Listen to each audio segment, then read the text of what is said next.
Olá, bem-vindo e bem-vinda a mais um episódio do Rent Talks. Hoje a gente traz a Carolina Castilho, ela é Head de Negócios Imobiliários da Empírica. E primeiro, obrigado, Carol, por estar aqui com a gente. Para mim é um prazer muito grande falar com você. A gente estava falando aqui off record, você tem uma baita de uma experiência nesse mercado de real estate e de crédito. Queria saber de você, falar um pouquinho para a gente tua experiência, falar um pouquinho da Empírica. Conta pra gente um pouquinho sobre vocês. Tá, bom, primeiro eu que agradeço a presença aqui, a oportunidade, tanto de mostrar um pouco esse meu histórico, né, meu trabalho, e principalmente da Empírica, né. Basicamente, eu ingressei no mercado financeiro, minha primeira experiência profissional foi em banco, né, trabalhei no HSBC, na área de crédito imobiliário e real estate, porque era financiamento a obras e a parte de crédito imobiliário, pessoa física. E foi uma baita escola, né? Porque ali, basicamente, a gente pegou uma época que foi um pouquinho antes daquele momento dos IPOs, né? 2004. Então, já tem uma historinha de imobiliário aqui. Essa época dos IPO foi 2007, 2008. Isso, exatamente, né? Então, naquele momento... Você pegou o pré-boom dos IPOs. Exatamente. E ali foi uma escola maravilhosa, né? Inclusive, o diretor, na época, é um dos sócios da Empírica. Legal. Também. E, então, basicamente, Você está com ele há quase 20 anos, Quando eu ingressei na Empírica, eu voltei a trabalhar com os meus parceiros, com meus colegas ali de banco. E depois disso, eu tive uma empresa imobiliária também. Legal. Eu e uma amiga, sócia, que também era do mercado, a gente originou algumas áreas para incorporação. Depois eu trabalhei numa securitizadora de crédito imobiliário, então aí que eu realmente conheci o mercado de capitais e fiz esse link do mercado financeiro, imobiliário. Começou a ver tudo em 360 graus, né? Exatamente. E aí depois foi a Empírica, né? Então eu já tô há 5 anos na Empírica, né? Foram vários momentos meus lá dentro. E hoje coordenando toda essa parte de originação e novos negócios do braço imobiliário. E me fala um pouquinho da Empírica, primeiro de forma geral, né? O que é a Empírica, o que é que a Empírica olha, quais são os tipos de negócios que olha e quais são os tipos de negócios que você olha, né? Também, claro. dentro do braço de real estate. A Empírica, ela é um organismo muito maior, né? Assim, primeiro eu vou falar de Empírica e depois do imobiliário ali. Da tua vertical. A Empírica tem 13 anos de casa, né? É uma empresa já muito consolidada, ela é especializada em FDICs, nós temos FDICs e FICFINs, são 50 fundos hoje que gerimos, com 9 bi de AUM, né? Legal. De ativos. E ali a gente tem diversas teses de investimento, né? A gente tem fundos de direitos precatórios federais, nós temos de cartões de crédito, fundos de recebíveis de painel de energia solar, a gente tem FDIC de antecipação de procedimentos médicos, até de recarga de celular. Então, assim, é muito amplo e muito diversificado. A Empírica, ela se apresenta, né, ela é uma casa especializada em crédito estruturado. E com foco em pulverização. Então, todos os fundos dela têm esse viés de pulverização, tá? E dentro do braço imobiliário, nós temos FDICs também de viés imobiliário. Então, nós temos FDIC de home equity, FDIC que compra carteiras, temos FDICs que compram CCBs, CRIs e tudo mais. Temos um fundo imobiliário também que está começando, ainda é fechado, né? Vamos esperar a janela de oportunidade para ir para a Bolsa. E então é isso. Então, ali a gente tem então, esses fundos que compram as operações estruturadas e os fundos que a gente chama de dedicado, né? Então, por exemplo, o que seria um fundo dedicado? Um fundo Creditas, por exemplo. Né? Então, é um fundo que a gente... É uma esteira de crédito ali para eles, né? Hoje a gente já está, sei lá, no FDIC número 10. Não sei direito qual que é, tá? Sim. Depois o pessoal vai puxar minha orelha aí. Deve estar no 11, provavelmente. Mas tem alto e tem o home equity. Então, é isso. Hoje a gente está, assim, bem diversificado. Então, o meu foco é o imobiliário. E ali a gente pode fazer de tudo. Eu gosto muito desse viés da Empírica, porque diferente de de uma gestora focada só em imobiliário, ela tem ali o FI e só compra CRI. Sim. A gente não, a gente tem um fundo que compra CRI, a gente tem dois, na verdade, né? A gente tem um fundo que compra CCB, tickets menores para incorporadores menores, que não tem acesso ainda o porte, né, para fazer um CRI a mercado. Financiamento à obra? Financiamento à obra e outras coisas também. E outras coisas que eu vou falar.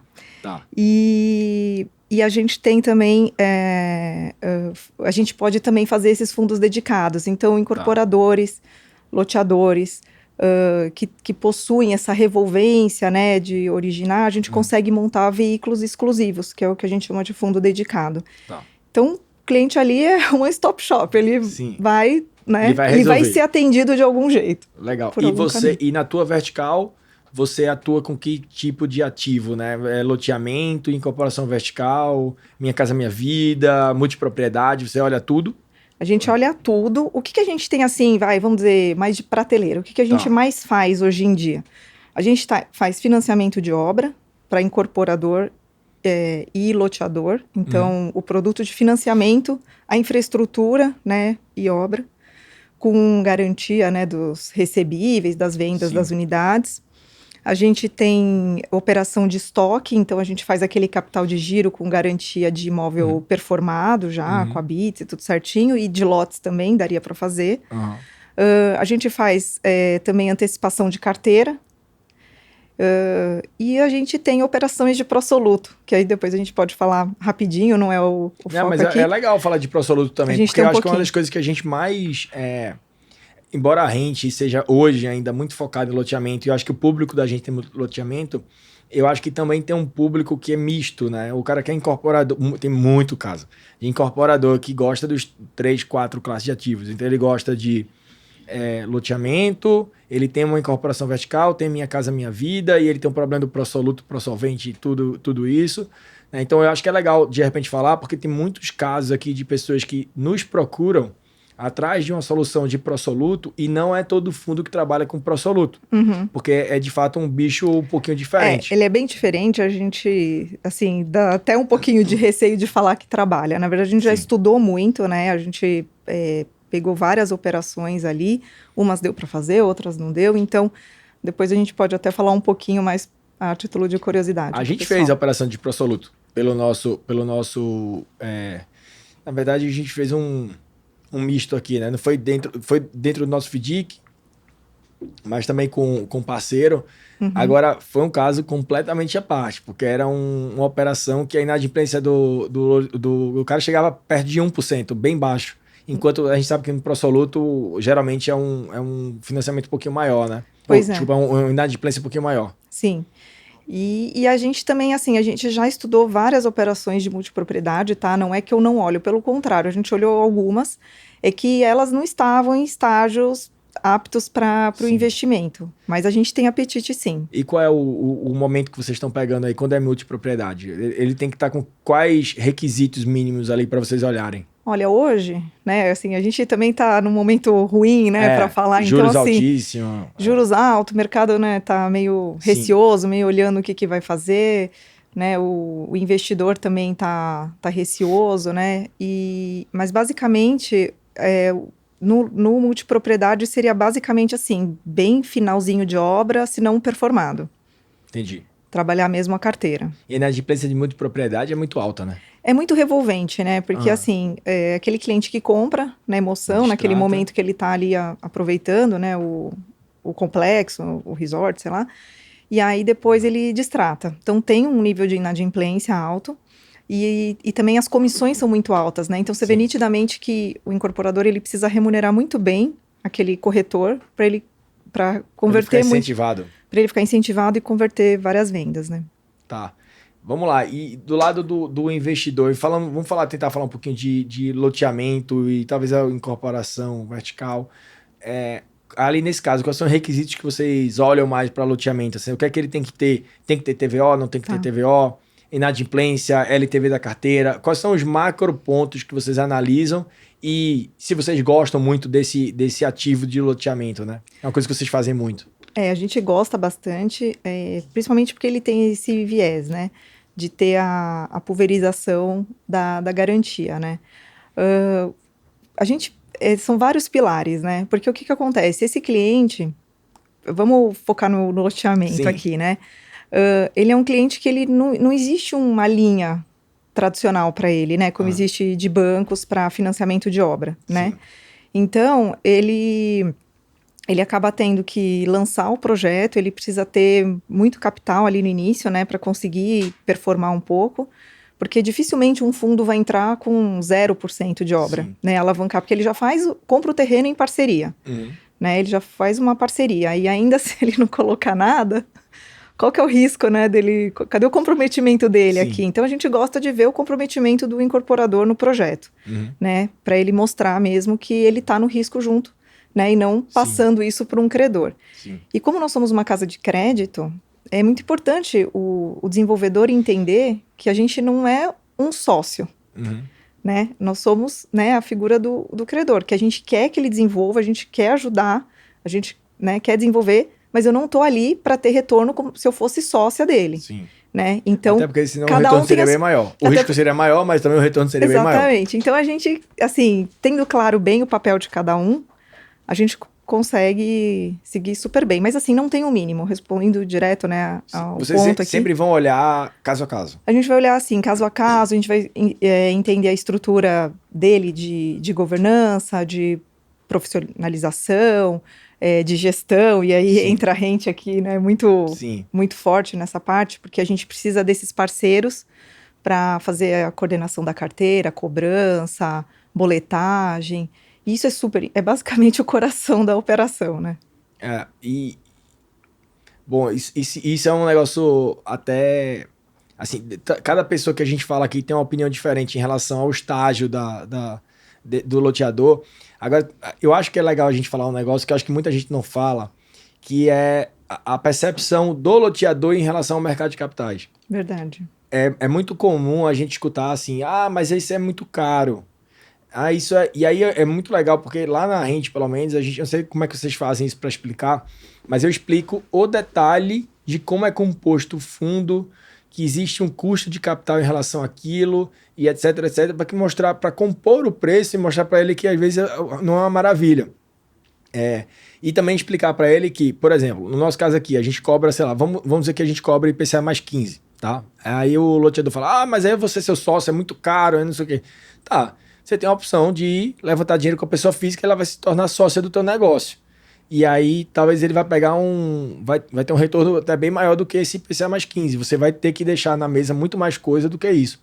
Você vai ter então um sócio enchendo teu saco, fazendo um bocado de coisa. Talvez é um amigo seu, você pode perder a amizade com seu amigo. Você tem coisas intangíveis. É verdade. Mas é legal a gente mostrar, porque hoje um investidor, pessoa física que está entrando no fundo da Empírica ou da gente, etc., ele está esperando um retorno alto daquele dinheiro. Porque senão ele prefere botar no Selic. A Selic está quase 14%. Exatamente. Deixa lá a 14%, um risco praticamente zero e beleza.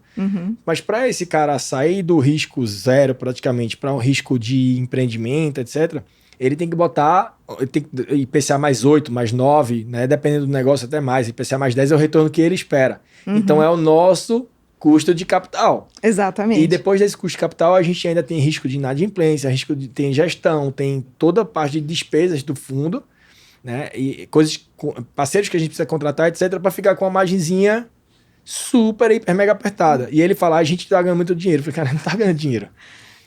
Muitas vezes a gente fala, eu falei até no episódio anterior, é meio feio falar isso, mas a gente come que nem passarinho e faz as necessidades que nem elefante. Quando dá um problema gigante. Dá um problema grande. Então isso é legal de falar pro loteador também, pro mercado total de imobiliária, né? Não é uma coisa tão fácil. Como é que vocês enxergam isso? Como é que vocês lidam com essa percepção da maioria dos loteadores ou incorporadores de que a gente é um inimigo deles, assim? Como é que vocês lidam com isso? Assim, a gente tenta já desde o início, né, do relacionamento mostrar que a Empírica, né, a gestora como um todo, vai ser uma parceira deles, tá? Quer dizer, você tomar dinheiro não é sinal que você precisa de... Assim, você tá precisando ali do dinheiro, lógico, né? Precisa resolver ali o fluxo ineficiente, né, de caixa dele e tudo mais. Só que, de novo, você mesmo falou, o dinheiro do investidor, do equity, né, o investidor que vira sócio, ele quer um retorno muito maior. Né? Então, quer dizer, e se ele tiver capital próprio, ele ganha, a margem dele, né, o retorno dele é muito maior se ele investir em outros projetos. Exatamente. Então, a gente mostra para ele que mesmo sendo uma operação cara, entre aspas, porque, como você falou, não é que ela é cara, é que assim, o investidor hoje, ele coloca ali na Selic que tem quase 14%. Isso. Você precisa remunerar, você tem o risco. Você tem a questão da performance, as despesas. Stakeholders que você tem que pagar. Tudo mais. Então, no final, ele tem que entender que aquilo lá é um degrau no caminho dele de ascensão, né? Que faz parte. Inclusive, a gente mostra em alguns casos, né, que o retorno dele fica maior do que se ele colocasse o dinheiro próprio. É isso que a gente mostra também aqui. Isso. A gente fala muito disso. A gente fala disso.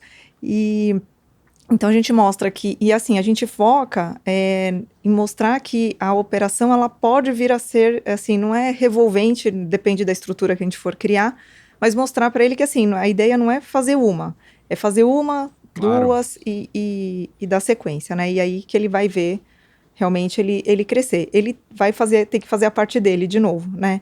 Então, eu não vou exigir um percentual de obra mínimo. Lógico, eu quero ver que ele colocou obra. Agora, se vai ser 20%, 50%, 50%, vai depender muito de como que ele está como é que ele está aplicando o recurso, dele, como é que ele está fazendo, o histórico dele e tudo mais. A gente, por exemplo, por definição, a gente não faz crédito para loteador de primeira viagem. Pode até fazer, mas tem que ser uma garantia muito forte, tem que ser algum motivo muito forte, mas a gente não faz. E tem muito loteador que está aqui fazendo o primeiro empreendimento, e geralmente onde dá problema, né? Porque é o primeiro loteamento, ele não tem muita experiência, vai ter problema. A gente gosta de ver o histórico dele de lançamento, quanto foi a curva de venda dele nos empreendimentos anteriores. No final das contas, quando a gente vai ser contratado por uma empresa, a gente não precisa mostrar o nosso histórico. Precisa. De profissional, nossa lógico. Carreira. Porque a gente, quando vai dar crédito, não pode ver o histórico profissional dessa pessoa também. Então, é importante, e que é até uma pergunta que eu já estou meio que respondendo essa pergunta, mas eu queria a tua opinião. E você falou já de alguns pontos, por exemplo, como é que o loteador pode mitigar o risco do ponto de vista do investidor, né? Você falou de governança, de gestão. Eu estou falando agora, por exemplo, não pode ser o primeiro empreendimento que ele está lançando, que é uma coisa que pra gente, não sei pra vocês, mas pra gente incomoda um pouco, a não ser que você já tenha TVO. Se você tiver TVO fazendo antecipação de carteira, é mais tranquilo. Lógico. Mas está em obra.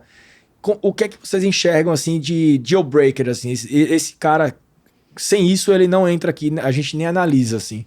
E o que é que vocês gostam de ver? Como é que a gente poderia... A pergunta é, como é que a gente pode preparar melhor os loteadores para eles pegarem crédito? Tá. Basicamente, assim, de novo, né? A gente acessa um mercado que esses loteadores têm algum histórico, às vezes não muito como a gente gostaria, né? A barreira de entrada também é muito baixa, quer dizer, ele faz uma parceria, coloca um pouquinho, monta um stand e ele começa a vender. E aí falta esse preparo, né? O que eu diria assim, além de tudo que a gente já conversou aqui, seria assim, até assistir o podcast do pessoal do Ferrari, né? Eu falei, agora legal. Eu vou vestir a camisa deles da aqui. NFA, sim. Da NFA. E eles disseram assim, poxa, faz um contrato legal, né? Se prepara, cuidado com a parceria. Quer dizer, às vezes, toda a parte jurídica do negócio inviabiliza antes mesmo de você começar. Óbvio que numa pré-análise, quando a gente recebe ali um loteador, primeiro a gente vai olhar a parte dos números. Mas esse pessoal da Faria Lima não vem sujar o pé de barro e tal. A gente até tem uma série lá dentro da Empírica que chama Pé no Barro, né? Que a gente tem uma área de engenharia que acompanha as nossas obras. Então, isso é muito bacana, né? A gente não só... A gente faz uma diligência prévia, mas ao mesmo tempo, no dia a dia das operações, a gente realmente visita, faz questão e põe o pé no barro. Mas, então, eles... Puxa, me perdi aqui. A gente estava falando você estava falando de contrato bem feito. Isso, de contrato. Que era quais são os critérios que um loteador deveria se preocupar para ele estar mais... Vou falar uma palavra aqui, sexy para a Empírica. Entendi. Ele tem que ter um bom produto, né? Assim, eu acho que um produto que teve sucesso de vendas é muito importante, né? Não adianta ele lançar, né? E depois, poxa, as vendas ali empacadas, você vê que demora para vender e tal. Ver um projeto bem vendido, às vezes, supera muitas outras ineficiências numa análise, né? Dúvida. Porque você fala, poxa, você tem uma carteira boa, né, o projeto ele tem um apelo bacana ali para os clientes dele, então o projeto aguenta mais desaforo. E aí a gente olha isso, né? Nossa área de riscos, né, faz muito esse análise de estresse das operações para ver o quanto ela aguenta, né? No final é isso. Então, basicamente, uma boa gestão, um bom contrato, né? Então, que ele consiga colocar juros, correção. Sim. Poxa, né, às vezes eles querem vender a qualquer custo, né, então inventa umas tabelas malucas, não coloca correção... Essas tabelas malucas chegam a dar um arrepio. Não coloca correção inflacionária, né. Às vezes eu falo, né, até converso com o pessoal, eu prefiro que ele não cobre juros, mas coloque o índice. O índice, porque os juros eu ainda consigo descontar do preço, né, mas Sim. O índice é um chute, né. Exatamente. Então... nesse sentido, o ideal seria ele estudar um pouco e buscar se preparar para fazer uma boa venda, porque daí ele vai ter saída. Sim. Isso é legal. Você estava falando, estava anotando alguns pontos. Primeiro que a questão dos juros, é óbvio, é sempre melhor botar, tem estado que não cabe, né? Uhum. E muitas vezes tem também o descasamento do índice, né? Então, por exemplo, o mercado de capitais aceita muito hoje IPCA e CDI, né? Muito mais IPCA, talvez, no nosso mercado, né? Uhum. Mas tem gente que trabalha com GPM, que também é super comum do lado do loteamento, mas eu acho que depois daquela crise que a gente teve, que IGPM bateu 37% no acumulado, praticamente, 35%, alguma coisa assim, meio que tanto o comprador quanto o loteador ficou com trauma, né? Ficou com trauma, né? Tá atento. Muita gente migrou o contrato para IPCA, né? Tem gente que negociou, falou, cara, eu faço metade do GPM, eu faço 1/3 do GPM... Mas, no final das contas, deu um traumazinho e eu vi muita gente mudar para IPCA. Uhum. Vocês trabalham mais com IPCA ou CDI lá? Como é que é? Lá, a maioria, os nossos fundos, né, são atrelados ao IPCA, né? Tá. Assim, a nossa captação acaba sendo muito maior em IPCA. Então, a gente tem uma tendência a preferir o IPCA, mas a gente pode comprar também IGPM, né? Tentar fazer uma adaptação Sim. ali. E no FI provavelmente a gente vai conseguir comprar CDI também. FI é bem CDI, né? É bem CDI. E aí eu queria voltar no ponto do contrato. Contrato eu vou fazer até um jabá aqui da rente, que é uma coisa que a gente não fala muito. Mas a gente também tem esse desafio assim, de contrato. Muitos negócios a gente deixa de fazer por conta de um contrato mal elaborado. Uhum. Né? Que é o que você falou, acho que 2 ou 3 vezes você já falou esse ponto e eu queria reforçar. A gente até está desenvolvendo aqui na Rente um modelo para a gente melhorar esse processo de venda, assinatura de contrato, assinatura digital, tal, que é um desafio gigante. Uhum. Porque quem tem empreendimento econômico, né, tem aquele problema do SPF, né, que você, para fazer assinatura digital, você precisa do CPF digital e pouquíssimas pessoas têm. É verdade. Né? E aí a gente está resolvendo aqui, fazendo o CPF na hora do stand lá, em pouquíssimos minutos, né, em menos de 1 hora a pessoa fazer. Assinar esse contrato digitalmente, ter um template de um contrato que seja bom para que ele possa acessar o mercado de capitais no futuro, de forma que quando esse cara quiser acessar a Empírica, ele já tem um contrato que está bem elaborado, que tem, mesmo que seja um contrato de compra e venda, mas que tem um gatilho de alienação fiduciária, que tem um gatilhos que protegem esse loteador. Uhum. E eu vejo que muito loteador economiza contratando um advogado amigo, uhum. que não é experiente no mercado imobiliário, que não tem experiência no mercado de loteamento, e faz um contrato ruim. Então, acho que, pegando o gancho aqui do que você falou, se a gente pudesse dar uma dica aqui, que é o que o pessoal da NFA falou, né, o Carlos e o Ricardo, é ter um bom contrato e feito por um advogado que seja especialista em direito imobiliário e que entenda de loteamento, que não é muito específico. É muito específico. Muito específico. Eu acho que é uma coisa que a gente vai lançar, não sei se quem está vendo agora já está vendo quando a gente já fez o produto ou está vendo atrasado, né, que a gente ainda não lançou, mas provavelmente a gente vai querer meter o pé nesse mercado, porque não que seja uma dor muito grande do loteador, mas é muito mais aquela questão da educação. Vamos fazer isso para que o mercado esteja mais apto a acessar o mercado de capitais. Exatamente. Se lá na frente tiver outra coisa ou outra, a gente vai tentar. Mas eu acho que a missão da gente aqui é fomentar esse mercado e ajudar o loteador a acessar o mercado de capitais. Então a gente quer ser o one-stop shop do loteador, mas que a gente consiga oferecer opções de financiamento como vocês, por exemplo, né? Mas talvez falar um termo aqui, deixando a noiva mais bonita. Sim. Levando pro altar e deixando lá só pro padre casar, que é deixar na mão da Empírica e a Empírica fazer esse deal. Então acho que para vocês é melhor, porque vai pegar um deal mais redondo. Para o loteador é melhor porque ele vai ter mais opções. Né? Ele, na verdade, vai estar apto a pegar crédito. Exato. E aí a gente vai resolver também um problema operacional dele, né? Que é a venda, a assinatura digital, o registro eventualmente em cartório. Exato. Hoje dá para fazer o registro em cartório. Você, mas o meu empreendimento é no interior de não sei onde.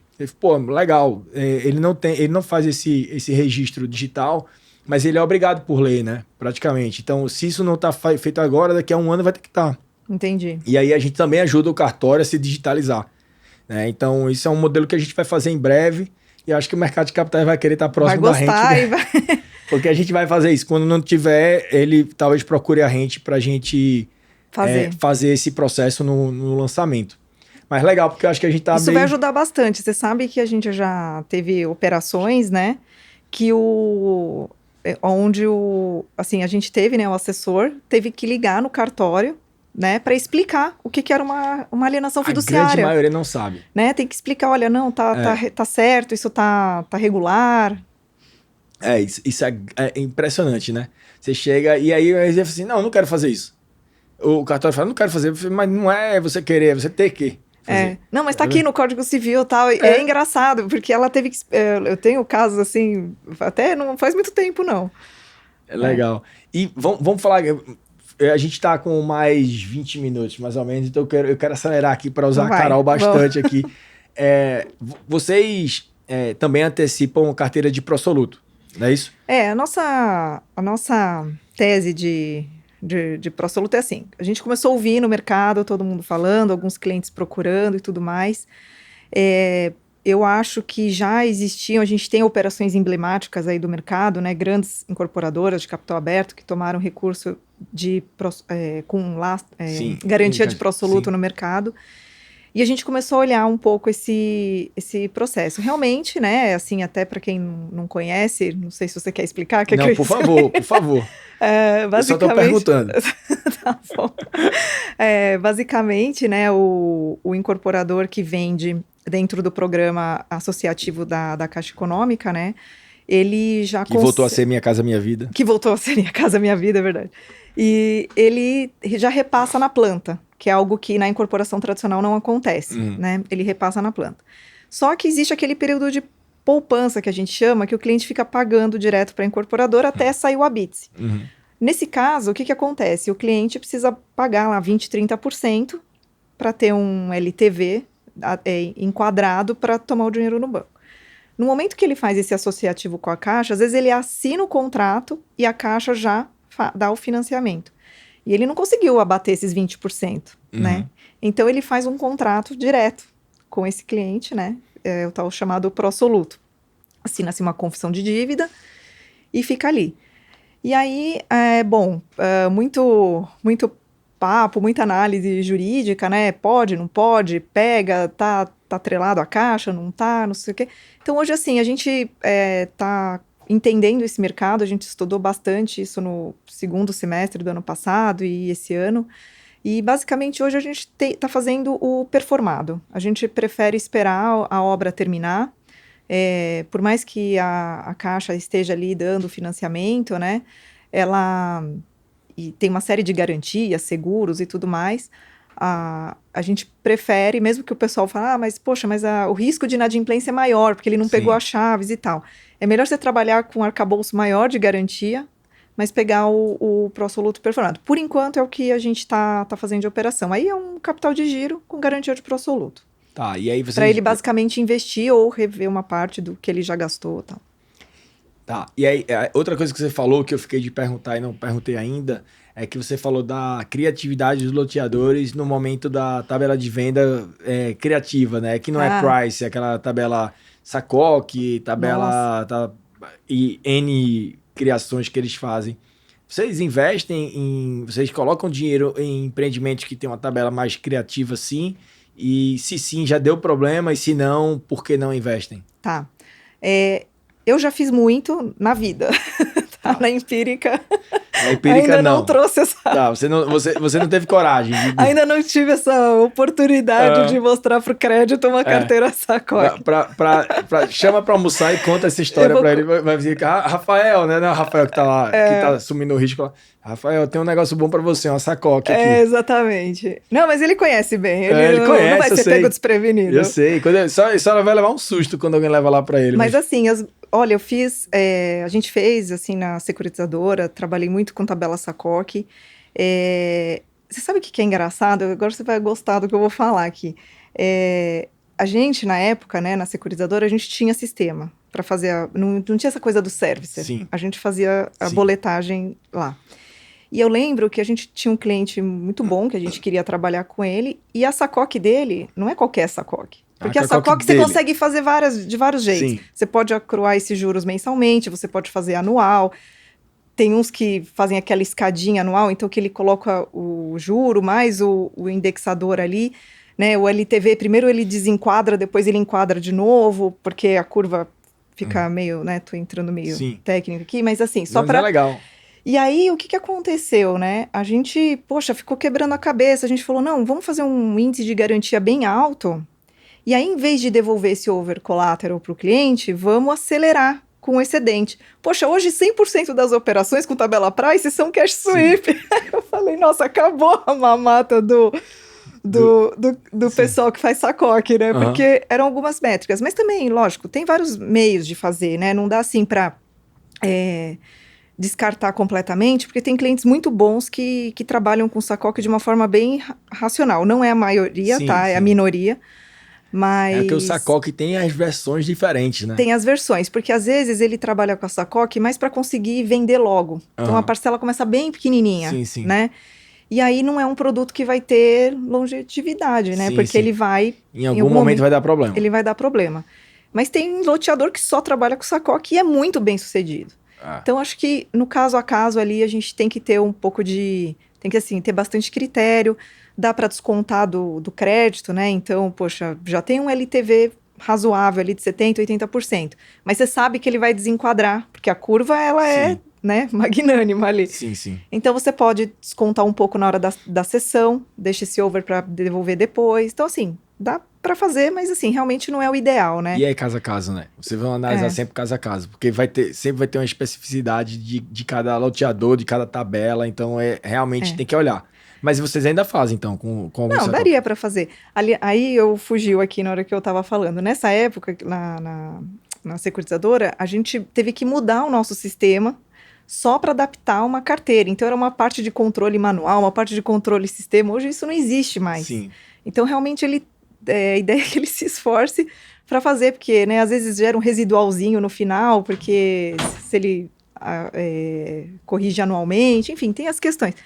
Então, acho que nesse sentido, dá para fazer, mas hoje em dia tem aparecido bem menos, viu? Eu acho que o pessoal está se... O próprio loteador está se educando a trabalhar. E o mercado está, assim, disseminando conhecimento. Hoje em dia está mais fácil para ele acessar esse conhecimento, né? Então, ele vai ouvir, tem, assim, nossos originadores, vamos dizer assim, que são aquelas pessoas que ficam localmente em estados ali, buscando um negócio no Nordeste, no Sul, no interior, e eles acabam fazendo muito esse trabalho, né? Então, eles ajudam. A gente não consegue. Eles mesmos estão melhorando, né? Eles mesmos estão melhorando. Eles já estão entendendo. O próprio mercado de capitais se adapta, né? Porque a gente vai educando. Muitas vezes chega uma operação muito ruim e a gente fala, cara, essa operação não voa por conta disso. Isso. Aí ele já entende que não adianta mandar essa operação, ele tem que ajustar para depois trazer, né? Isso. E aí ele também vai educando, por exemplo, o loteador, o incorporador a trabalhar com a tabela correta, com o contrato correto, né? Então, esses canais, esses parceiros, né, originadores,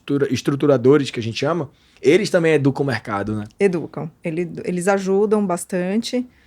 Tem de tudo, Tem de né? tudo, eu sei. Tem essas coisas meio pra gente, mas isso daí é porque ainda tá sendo educado ainda. Esse cara tá começando. E só uma curiosidade, quantos canais vocês têm hoje? Esse número vocês podem falar quantos parceiros originam para vocês hoje ou não tem esse número? Olha, de cabeça, assim, acho que a gente tem vamos dizer assim, acho que eu tenho uns 10 nomes. Que sempre mandam. Que estão sempre mandando operação, que conhecem a gente, Já né? conhece o estilo de trabalho. E conhece as pessoas, já trabalhou com lembra, tal, né? Então, assim, são parceiros já de longa data. Então, acho que assim, temos assim, mais de, sei lá, 30 originadores, mas acho que 10 ali são bem fiéis. São os da casa. São os da casa, Tá. E se um loteador hoje, ele tiver precisando fazer alguma operação de crédito, né? E como é que ele faz aí para chegar na Empírica? A quem ele procura? Vai no site? O que é que ele precisa entregar para vocês? Tá, bom, basicamente a gente tem tem o site, né, que tem ali um canal que o pessoal já direciona pra gente. A gente tem uma chave de e-mail que é imobiliario@empirica.com.br e esse e-mail chega para nós. Basicamente, ele tem que dizer o que ele tem, né, o que ele deseja, né, o que ele está buscando. E se tiver fit ali, né, com o produto fizer sentido, né, ele realmente estiver buscando um financiamento, né? Às vezes eles estão procurando, mas é equity, eles precisam do sócio, eles ainda não estão em fase de tomar a dívida, né? Mas quando, assim, a priori, né, mandou ali, tem fit com a empresa, existe um checklist, e aí a gente pede informações. Quanto tempo, mais ou menos, eu sei que essa pergunta é difícil. Olha, ele vai fazer essa pergunta essa pergunta é difícil. Ao vivo e a cores. É difícil, mas vamos perguntar. Em quanto tempo, digamos que o loteador entrou em contato com vocês e minimamente ele tem aqueles documentos ali em mãos, mandando os documentos, vocês analisam e acho que voltam com a resposta de go ou no go, em quanto tempo, mais ou menos? Não, a pré-análise ela é bem rápida, assim, a gente fala, faz sentido e tal. E aí a gente começa uma due diligence lá, pedir, uma diligênciazinha. A gente tem um processo, aliás, bem organizado ali na empresa. Mas, basicamente, assim, acho que, sei lá, quando ele manda o checklist inicial, ele é só um cheiro da operação. Sim. Aí a gente manda, por exemplo, uma pré-proposta, uma semana, 10 dias, a gente manda. É rápido, então. É uma pré-proposta, né, só para ver se faz sentido. Vai entrar em diligência, efetivamente, né, depois. Não, porque, na verdade, assim, é o seguinte, primeiro a gente fala assim, olha, a operação mais ou menos vai ser assim, porque ela muda. Quando começa a receber os documentos e as coisas... sempre piorando, nunca melhorando, né? Nunca ele erra pra baixo. Nunca ele erra. Sempre piora. Então. E às vezes fica com raiva, né? Porque vai assim, não, mas você tinha dito outra coisa. Eu falei, sim, mas mudou, né? Mudou agora. O risco é diferente agora. Mas aí a gente entra numa a gente vai pedindo mais informações, tal. Tem um processo que a gente apresenta a operação na empresa. Aí, fazendo sentido, né, essa versão da pré-proposta virando proposta, aí sim que entra em diligência, né? Tá. E aí tem um time que entra de diligência para fazer isso e você meio que fica acompanhando de longe, né? Isso, a gente acompanha toda a estruturação. Toda a esteira. Toda a estruturação até a liquidação da operação. Realmente, daí depois que liquida a gestão, existem pessoas ali focadas no dia a dia da operação, mas a gente nunca perde o contato com o cliente, né? Sim, então, sempre mantém. Isso. Tem algum critério que seja, assim, travado, por exemplo, olha, com menos de 20% de obra, a gente nem conversa. Com inadimplência de tanto, a gente nem conversa. Com LTV de tanto, a gente nem conversa. Não, isso eu acho que é difícil, assim. Eu acho que o que hoje, pelo menos assim, abaixo de 20% de obra realmente é bem desafiador. Bem difícil, sim. Mas, por exemplo, a gente já teve empresas que chegaram para a gente com uma operação um pouco quadrada, né? Então, quer dizer, ela não estava no estágio, não tinha as vendas e tal.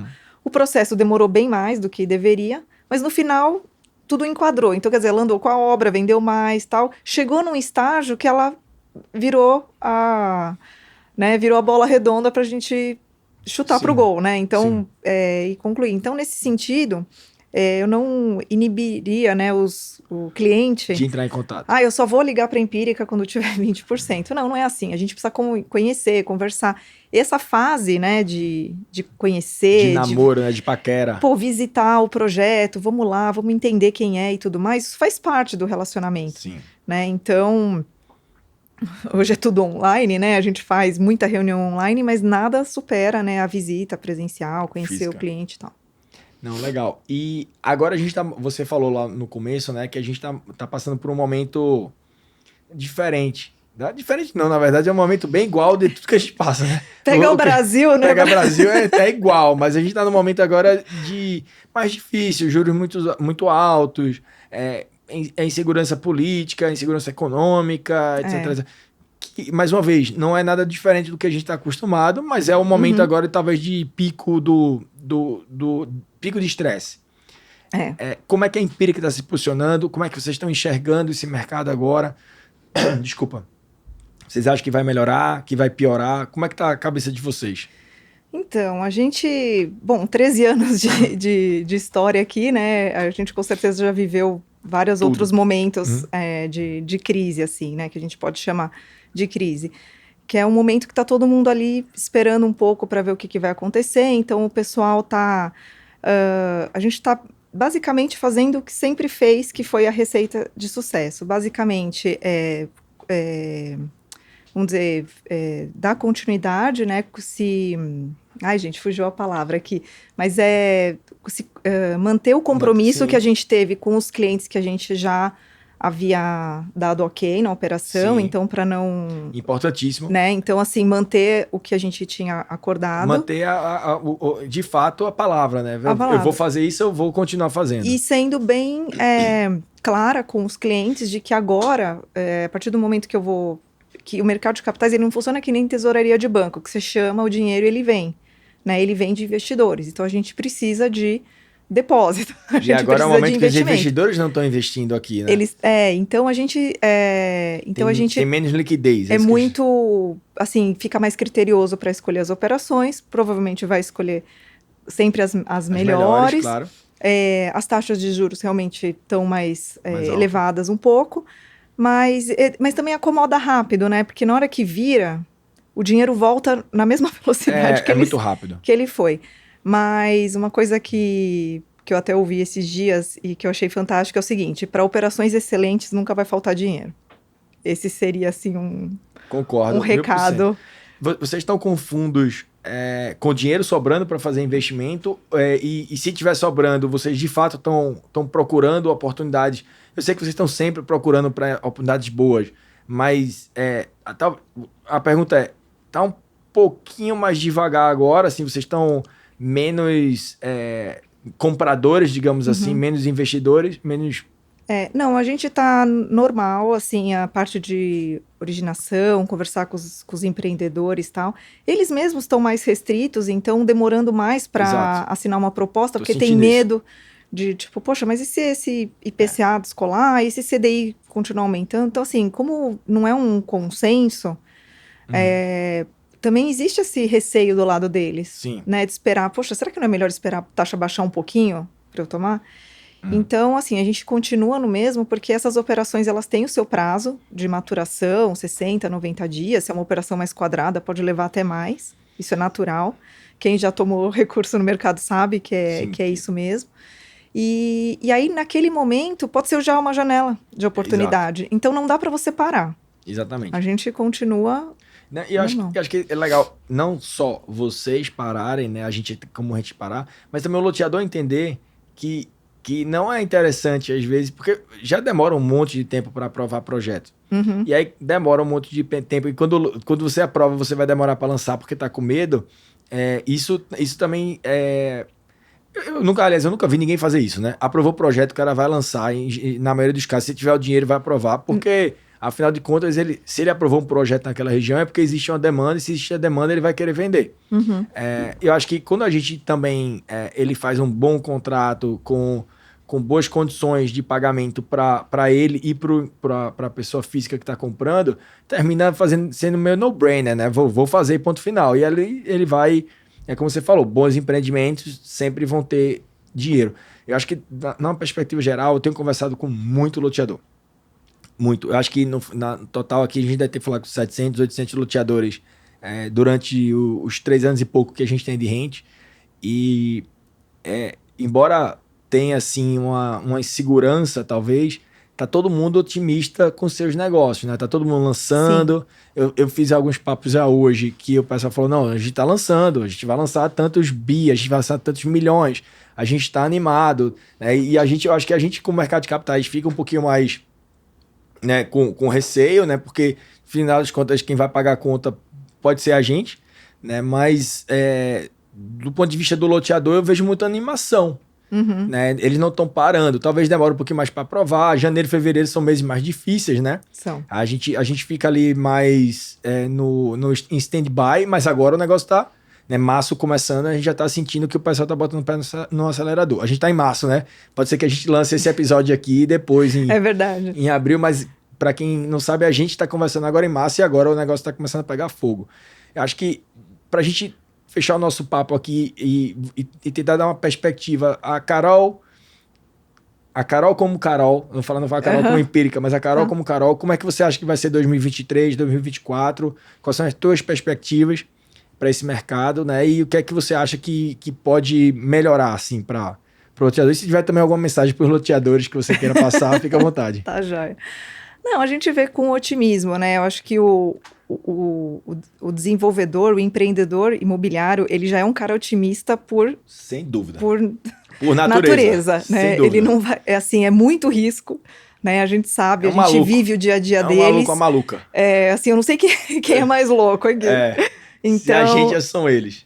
Mas assim, assim, eu acho que o Brasil tem muita oportunidade, assim, existe muito déficit, né? Então as pessoas querem melhorar, tem muita área para incorporar, muita área para desenvolver. A nossa legislação, ela é bem, até, o pessoal critica, né? Fala que de ambiental, mas assim, acho que o Brasil não é o único país que tem uma lei ambiental tão severa. Tão aperta, E então os loteadores, principalmente, eles sofrem muito. Eles, assim, tem alguns aí histórias, né, de 5, 10 anos para aprovar um projeto, para mudar alguma coisa. Então, realmente, assim, eles são, poxa, uns guerreiros, assim, né? Então, a gente reconhece isso, a gente, né, entende esse público, esse pessoal. Então, eu quero que eles saibam que a gente entende a dor e que a gente está aqui realmente para ajudar, para entender, né, e fomentar esse mercado, realmente, não tem uma linha, né, assim, pega uma linha ali de loteamento, vai financiar o cliente, não tem, né, o comprador. Não tem. Acho que até um pouquinho da razão de existir da rente, da empírica, né, de entender que o mercado de loteamento é um mercado mais carente de crédito, né, então a pessoa física, ela, 99,9% dos casos, ela não tem uma linha de crédito para financiar, então ela financia com o próprio incorporador, e pelo incorporador, o loteador financiar, é exatamente o motivo pelo qual é mais difícil conseguir financiamento da obra. Exatamente. Então, é um mercado complexo. Seria lindo para o loteador se fosse muito parecido com o mercado de incorporação vertical, mas está bem distante disso, está bem descentralizada a solução desse problema. Exatamente. Então, isso faz com que também o modelo seja, o loteamento seja um negócio mais difícil. Mas, ao mesmo tempo, por outro lado, são negócios de margens melhores, né? Chega a ser mais do que o dobro, às vezes, do que a incorporação vertical. Né? É um negócio de complexidade menor, de engenharia, né? De risco menor. Quando você tem uma alteração de preço da matéria-prima, ela sente menos do que a incorporação vertical. Obviamente que vai sentir, mas sente menos. Né? Então, eu acho que aceita um pouquinho mais de desaforo, né? Essa margem mais alta. Com certeza. Eu acho que esse é o motivo, às vezes, deles não se prepararem tanto. Porque Perfeito. A margem é muito alta, né? Então, exatamente. Eles acham certo, que dá tudo vai dar certo. Vai dar certo. E é aquele negócio do otimismo, né? É engraçado que, às vezes, eu já contei essa história aqui, mas eu tava falando com o loteador falou assim, mas eu vou lançar em tal cidade e tal. Aí a gente, mas tem, sei lá, 5 mil lotes lá em estoque, na metragem, região. Na tipologia tal. Aí, no mesmo preço que você, tá? Ele falou, mas o meu é muito melhor. O meu tem 2 piscinas, o meu tem 3 quadras de vôlei, o meu tem... Cara, não vai vender muito mais do que porque você tem um arara no negócio, porque...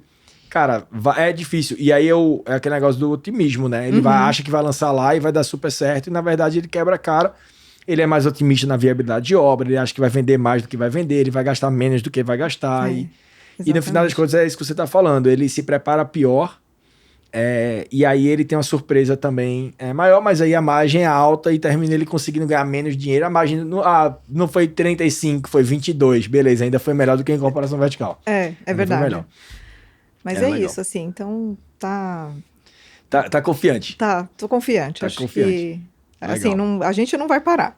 Nem a gente também não. Então vamos embora. Vamos seguir junto aí nesse caminho. É isso Carol, muitíssimo obrigado. Eu tenho certeza que todos os loteadores que estavam aqui assistindo e outros players, né? Não só tem loteador, não. Vai aprender muito com você aqui hoje.